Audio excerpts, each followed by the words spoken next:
मित्रांनो, तुम्हाला जर एक टाइम थायलंडमध्ये जेवायचं असेल तर किती रुपये खर्च होतात ते मी आज तुम्हाला दाखवणार आहे. तर चला पाहूया मित्रांनो.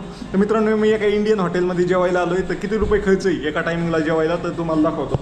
तर मित्रांनो पाहू शकता अशा प्रकारे मी जेवण घेतलेलं आहे. मित्रांनो, पहिलं तर हे डाळ तडका घेतलेला आहे मी.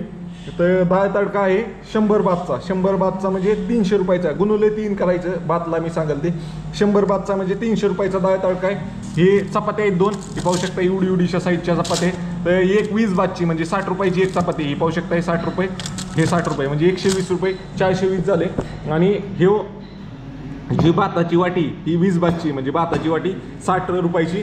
अशा प्रकारे 480 रुपयाचं हे जेवण आहे. आणि एवढ्यात काय माझं भरत नाही, मला नाही अजून 2 चपात्या लागतात. म्हणजे अजून 2 चपात्या जर घेतल्या तर अजून 60 120 म्हणजे 600 रुपये एका टायमिंगचं फुल जेवायला लागतंय मित्रांनो. अशा प्रकारे थायलंड एवढं महाग आहे मित्रांनो. जेवणावरच जवळपास नाही दिवसात तुम्ही 2 टाईम जेवला, एखादा टाईम ज्यूस वगैरे प्याला तर जवळपास 1200 ते 1500 रुपये जेवणावरच खर्च होतात. अशा प्रकारे आहे मित्रांनो. तर थायलंडला येत असाल तुम्ही तर तुमच्यासाठी ही माहिती महत्त्वाची. असेच जे कोणी येणार आहे त्यांच्यापर्यंत हा व्हिडिओ शेअर करा आणि तुमच्या भावाला फॉलो करा. पाहू शकताय टेस्ट एक नंबर आहे भाऊ. आपल्या इंडियन जेवणाची टेस्ट नाही आपल्या इंडियात असते तशीच आहे.